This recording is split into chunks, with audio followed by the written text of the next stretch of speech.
शाली बनी थी 2006 से लेके 9 तक। 9 के बाद यहाँ बिल्डिंग बनना चालू हुआ। तो 9 से लेके 14 तक तो विवेक पंडित यहाँ के विधायक थे। तो ये 41 बिल्डिंग का पास विवेक पंडित का है। नंबर 22 से लेके 32 तक आपको डेमोलेशन करना है। ये जो बिल्डिंग है, ये बिल्डिंग 34 नंबर की थी, ये इनको नहीं तोड़ना था। तब से ये सहायक आयुक्त मतलब रबर स्टैम्प, इनके जो उपायुक्त होते हैं, इनके जो एडिशनल कमिश्नर होते हैं, वो ठेका लेते हैं। अभी सोल्यूशन तो एक ही है कि इनको एसआरए कानून की तरह रिडेवलपमेंट किया जाए।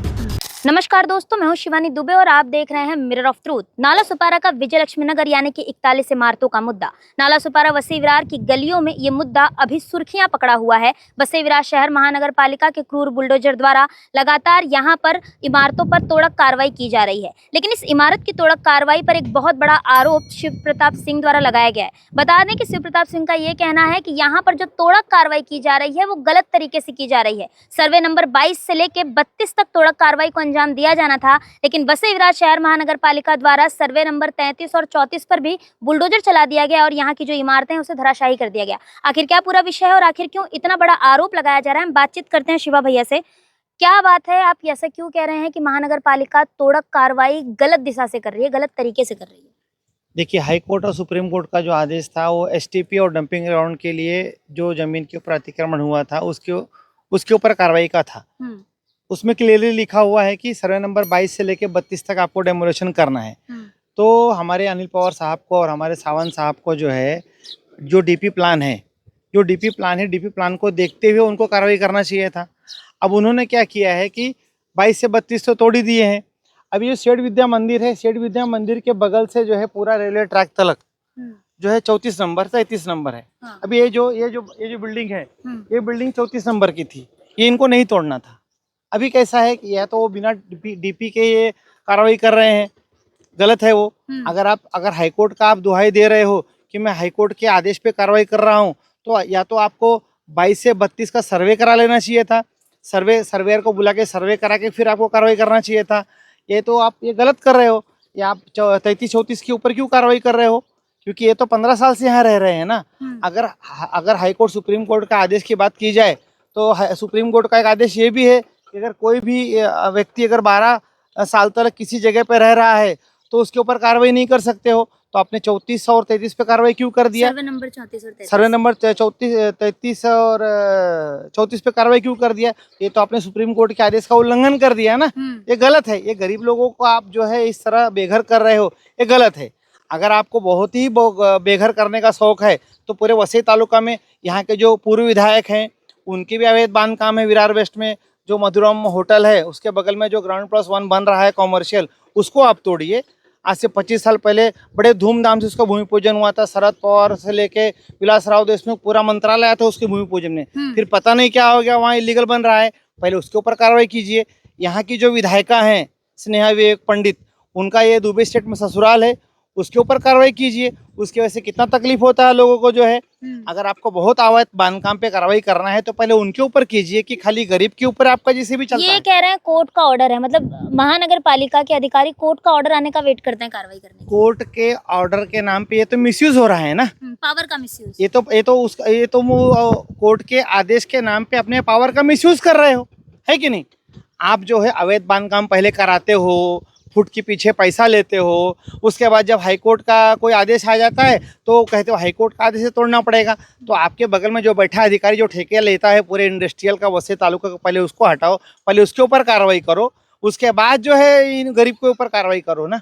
अच्छा, अभी महानगर पालिका के जो अधिकारी हैं मोहन संखे, उनकी एक ऑडियो क्लिप वायरल हुई थी। कुछ 2 लाख रुपए के लेन देन की बात उस ऑडियो क्लिप में कही जा रही थी बांधकाम विभाग से। तो कहीं ना कहीं ऐसा कहा जा सकता है कि महानगर पालिका के जो भ्रष्ट अधिकारी हैं वो पैसा लेकर अवैध बांधकाम को बढ़ावा देते हैं और फिर इस तरीके के कोर्ट के ऑर्डर का वेट करते हैं और लोगों को बेघर कर देते हैं। मतलब तब भी पैसा लेते हैं, बाद में भी यहाँ पर जब कोई बड़ा निर्माण होगा तब भी ये लोग पैसा लेंगे। देखिए, जब से ये प्रशासक काल चल रहा है 2000 से, क्योंकि लास्ट चुनाव शायद 2015 में हुआ था, तब से ये सहायक आयुक्त मतलब रबर स्टैम्प, इनके जो उपायुक्त होते हैं, इनके जो एडिशनल कमिश्नर होते हैं, वो ठेका लेते हैं कि 10,000 फुट काम होगा, 20,000 फुट काम होगा, 50,000 फुट काम होगा, और ओरली आदेश करते हैं उधर जाने का नहीं। जब तक हम बोलेंगे नहीं तब तक कहीं कार्रवाई करने का नहीं। लगातार ये कहा जा रहा है कि भारतीय जनता पार्टी तो अभी पिछले 2 महीने से सत्ता में आई है। यहाँ पर ये जो सब कुछ बांधकाम बनकर तैयार हुआ, ये बहुजन विकास आघाड़ी का पाप है। उसके बाद अब भारतीय जनता पार्टी पर लगातार आरोप लगाया जा रहा है, तो इस पर आप क्या कहेंगे? क्योंकि अभी तो सत्ता में भारतीय जनता पार्टी है, तो सवाल उन्हीं से होगा, लेकिन सबका ये कहना है कि इस पूरे अवैध निर्माण के पीछे हाथ बहुजन विकास आघाड़ी का था, तो अब भारतीय जनता पार्टी पर आरोप क्यों? हाँ, बहुजन विकास आघाड़ी का पाप है, ये मैं मान्य करता हूँ, लेकिन ये 41 बिल्डिंग का पाप विवेक पंडित का है। ये जो 41 बिल्डिंग यहाँ बनना चालू हुई, हालांकि यहाँ पे 40 बनी थी 2006 से लेके 9 तक। 9 के बाद यहाँ बिल्डिंग बनना चालू हुआ, तो 9 से लेके 14 तक तो विवेक पंडित यहाँ के विधायक थे। तो ये 41 बिल्डिंग का पाप विवेक पंडित का है। और विवेक पंडित के कार्यकाल में भी जो यहाँ बहुत सारे अवैध बांधकाम हुए, वो खुद जो है अपना एक यहाँ ग्रीष्मा गार्डन है, उसको भी हाईकोर्ट का आदेश है, उन्होंने वहाँ पे अपना ऑफिस वगैरह लिया अवैध बांधकाम के अंदर। जिसको हितेंद्र ठाकुर ने उठाया भी था, जिस मुद्दे को। हाँ, हितेंद्र ठाकुर ने उठाया था। तो विवेक पंडित भी मलाई खाने में जो है कुछ पीछे नहीं हटे अवैध बांधकाम की। ये वसई तालुका का जो है अलिखित कानून है, जो विधायक बनेगा वो शिकायत करेगा और बिल्डर से पैसा लेगा, और फिर जब कोई हाईकोर्ट चला जाएगा तो ऐसे सब सुनसान हो जाएगा। अच्छा, अभी के जो दोनों विधायक हैं, नव निर्वाचित विधायक, चाहे राजन नाइक हो चाहे स्नेहा दुबे पंडित हो, ये दोनों जन एक जन तो आकर यहाँ रो के चले गए कि हम आपके साथ हैं, हमें तकलीफ हो रही है, पर उनका रोने का तात्पर्य यही था कि हमारी आपके साथ सहानुभूति तो है, पर हम काम नहीं कर पा रहे हैं, आपको बचा नहीं पा रहे हैं। स्नेहा दुबे पंडित सवाल करने से पहले भागती दिखाई पड़ रही है। तो जो दोनों नवनिर्वाचित विधायक हैं, उस पर आपका क्या कुछ कहना है, जिस तरीके से उनका बर्ताव है इस पूरे 41 इमारत को लेके? क्योंकि चुनाव के पहले वो कह रहे थे अरे हाईकोर्ट का ऑर्डर है, ऐसे कैसे तोड़ देंगे, इतने लोग रह रहे हैं यहाँ पर, और जैसे ही सत्ता परिवर्तित हुई, अब उनका ये कहना है कि हाईकोर्ट का ऑर्डर है इसलिए टूट रहा है, हम कुछ नहीं कर सकते। ऐसा है, राजन नाइक तो यहाँ आके लोगों से मिले, सांत्वना दी है, रोए भी। अब ऐसा है, हो सकता है वो अकेले विधायक है, उनका महाराष्ट्र गवर्नमेंट नहीं सुन रहा हो, क्योंकि महाराष्ट्र गवर्नमेंट का जो नगर विकास मंत्रालय एकनाथ शिंदे के पास है, हो सकता है वो नहीं सुन रहे हो। और स्नेहा विवेक पंडित तो यहाँ आई भी नहीं, और उनके पिताजी का किया हुआ ये पाप है, तो कौन सा मुँह लेके यहाँ पे आएंगी जो है। हो सकता है इसीलिए नहीं आई हो, जो है इनको बचाने का भी प्रयास नहीं किया। तो हो सकता है यहाँ पे जो पुनः विकास होने वाला हो, उसके बिल्डर ने कुछ बात किया हो स्नेहा विवेक पंडित से, इसके लिए नहीं आई हो जो है। तो कैसा है कि ये बाप बेटी मिलके ऐसा ही सब पाप फैलाते हैं जो वसई तालुका में जो है। और उसके बाद यहाँ पर लोगों से बोलते हैं कि उनका हालचाल लेने भी नहीं आते हैं यहाँ पर। हाँ, वो तो क्या, हमारे जैसे लोगों ने भारतीय जनता पार्टी को देख के ऐसे लोगों को चुन के दे दिया।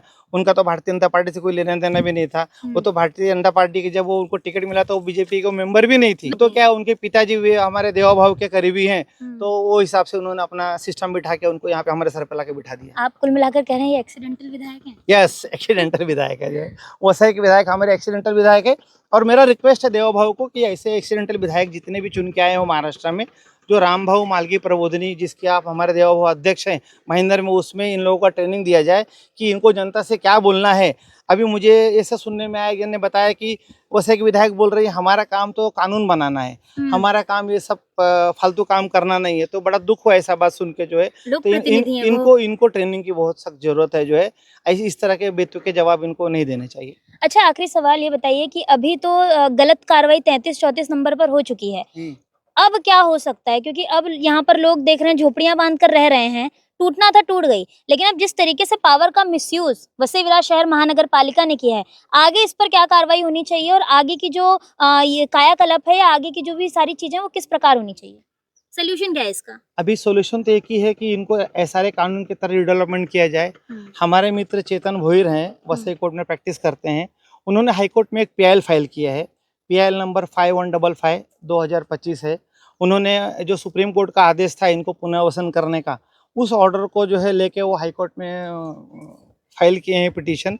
उसकी कल तारीख है, हम वहाँ जाने वाले हैं सुनने के लिए क्या हो रहा है बोल के। भगवान करे कि उस आदेश में ये जितने लोगों का घर टूटा हुआ है उन सबको इस 33-34 के ऊपर जो है ये सारे कानून के तहत रिडेवलपमेंट करके मिल जाए, ऐसा हमारी आशा है और अपेक्षा है। कुल मिलाकर दोस्तों इनका साफ तौर पर यही कहना है कि यहाँ पर जो सर्वे नंबर 3334 है वसई विरार शहर महानगर पालिका द्वारा यहाँ पर पावर का मिसयूज करके तोड़क कार्रवाई की गई। अब इनकी यही मांग है कि यहाँ पर जो लोग बेघर हो चुके हैं इस सर्वे नंबर 3334 पर उन्हें पुनर्वसन करके दिया जाए। एसआरए कानून में कुछ इस तरीके का संशोधन किया जाए जिसके तहत यहाँ पर लोगों को घर बनाकर मिले और लोग यहाँ पर रहना शुरू करें जो लोग बेघर हो गए। अब देखना यही होगा कि आने वाले समय में ये जो पूरा मामला है ये कौन सी दिशा लेता नजर नजर आता है और कब तक इन बेघरों को न्याय मिलता है। बहरहाल दोस्तों, आज की इस वीडियो में इतना ही। मैं शिवानी दुबे फिर मिलूंगी आपसे अगली खबर में। तब तक देखते रहें मिरर ऑफ ट्रूथ, क्योंकि हम दिखाते हैं सच का आईना। ऐसी ही और खबरें देखने के लिए बने रहे हमारे साथ और सब्सक्राइब करें मिरर ऑफ ट्रूथ। वीडियो पसंद आने पर लाइक, कमेंट, शेयर जरूर करें।